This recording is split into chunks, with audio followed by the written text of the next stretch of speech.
यहाँ सुबह हो जाती है। जी का भागने का प्लान फ्लॉप हो जाता है। वो कमरे से बाहर दुब के चोरी निकल कर ट्यूटर को ढूंढती है, बट वो वहाँ नहीं होता। उसे लगता है कि ट्यूटर अभी तक नहीं आया।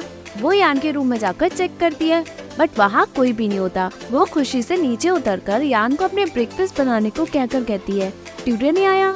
अगर वो लेट है तो अनप्रोफेशनल है। ऐसा इंसान मुझे पढ़ाएगा, तुम्हें अजीब नहीं लगेगा क्या? तो तुम मॉम से कहना कि अब मेरे लिए कोई और ट्यूटर न ढूंढे, हम बाद में देख लेंगे। वो उससे बात करने की कोशिश करती है। जैसे ही वो उठती है, यान नीचे आ रहा होता है। किचन में कोई और नहीं, जियाशु होता है। जी डरती है। यान कहता है, तुम इतनी चीखम चिल्ली क्यों कर रही हो? जी इशारा करती है। यान कहता है, तुम्हें मॉम ने नहीं बताया कि वो तुम्हारा ट्यूटर है? पता है वो तुम्हारा कब से वेट कर रहा था। जी उसे धीरे बोलने को कहती है, बट यान तो यान है। दोनों में फिर से लड़ाई हो जाती है। जाशु जी को ब्रेकफास्ट के लिए बुलाता है। जी डाइनिंग टेबल पे बैठती है। जाशु कहता है, यान तुम्हें कब से बुला रहा था, बट तुम उठी ही नहीं। जी कहती है, मैंने कल होमवर्क किया इसलिए। जाशु कहता है, सच में? हमें लगा तुम जानबूझकर नहीं उठी। तभी यान कहता है, अगली बार मैं तुम्हारे गेट पे आगे बम फोड़ दूंगा। जी खाती है। जाशु उसे और खाने को कहता है। बाद में जी खुशी खुशी अपने रूम में से बुक निकालकर पढ़ने के लिए निकलती है। जाशु और यान दोनों नीचे गेम खेलते हैं। जी यान के आगे बैठती है। यान कहता है, मैं खेल नहीं पा रहा हूँ। जी कहती है, मेरी पढ़ाई का क्या?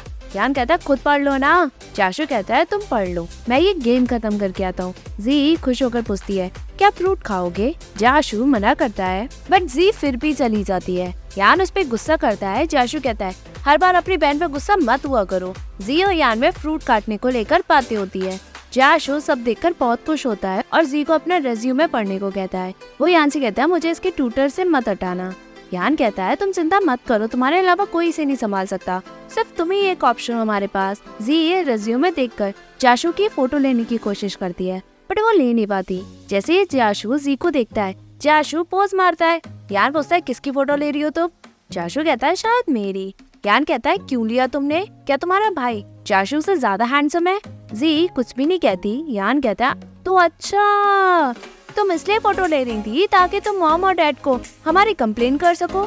जी मना करके कहती है, मेरी क्लासमेट है, उसका भाई बहुत हैंडसम है, मैं तुम्हारी फोटो तो नहीं दे सकती थी, सो इसलिए। यान उस पे गुस्सा करता है। जाशु यान को समझाता है। यान कहता है, सारी गलती तुम्हारी है। यहाँ रूम में जी फोटो देखकर बहुत खुश होती है। तभी जाशु रूम में जी को पढ़ाने आता है। वो उससे वो फोटो मांगता है जो जी ने उसकी खींची होती है। मैं तो बस ये देखना चाहता था कि कहीं तुमने बेकार फोटो तो नहीं ले ली। अगर बेकार हो तो मेरी और फोटो ले लेना। तुम्हें अपनी क्लासमेट को दिखाना है ना कि तुम्हारा ब्रदर बहुत हैंडसम है।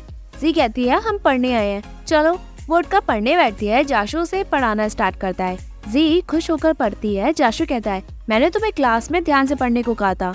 जी कहती है, वो तो पहले कहा था। जाशु कहता है, तो मैं हर रोज तुम्हें याद तो नहीं दिलाऊंगा ना? जी कहती है, क्या आप ऐसा कर सकते हो? जाशु कहता है, बुक दो जरा। वो उसे सब पढ़ाते हुए समझाता है। वो उसे सैंपल पेपर देकर कहता है, मैं तुम्हें वीक में सिर्फ 3 दिन ही पढ़ा सकता हूँ। जी मुंह बनाती है। जाशु कहता है, 3 दिन कुछ ज्यादा है। जी कहती है, नहीं बहुत कम है, क्या हम रोज नहीं पढ़ सकते? जाशु कहता है, मेरी इंटर्नशिप है। 1 मिनट, तुम्हें तो ट्यूटर पसंद नहीं थे ना? जी कहती है, आप इतने बुरे ट्यूटर भी नहीं हो।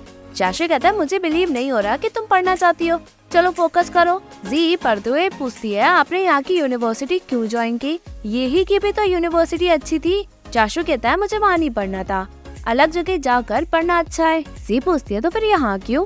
जाशु अपने गेमिंग इंडस्ट्री का ड्रीम बताते हुए कहता है, यहाँ स्कोप है, बस इसलिए। जी सोचती है। जाशु उसे होमवर्क करने को कहता है। दूसरे दिन जी खुशी खुशी पढ़ने के लिए आ जाती है। तभी जाशु उसे लेट आने के लिए सॉरी कहता है। वो पूछता है, मैंने तुम्हें जो होमवर्क दिया तुमने किया? जी को जाशु बहुत थका हुआ लगता है। वो कहती है, मैं और होमवर्क करती हूँ, बट आप थोड़ा रेस्ट कर लो। वो जिद करती है। जाशु फाइनली मान जाता है और वो रेस्ट लेने चला जाता है।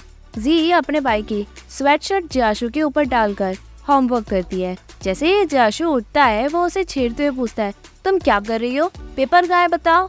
जी पेपर देती है। जाशु उसे उसकी गलतियाँ बताकर कहता है, शायद मैं अच्छा नहीं पढ़ा रहा तुम्हें, तुम सही नहीं पढ़ रही हो। जी कहती है, ऐसा नहीं है, बस मुझे इंटरेस्ट नहीं है, इसलिए मुझे याद ही नहीं रहता। फिजिक्स बहुत बोरिंग है। क्लास ओवर हो जाने के बाद जाशु यान को छेड़ते हुए कहता है, मैं पढ़ा रहा हूँ और तुम यहाँ खेल रहे हो। किडो को फिजिक्स पढ़ने में बहुत प्रॉब्लम हो रही है, तो मैं उसे सिटी म्यूजियम की साइंस एंड टेक्नोलॉजी ले जाना चाहता हूँ ताकि उसे फिजिक्स में इंटरेस्ट आए। यान चढ़ने के लिए एग्री करता है।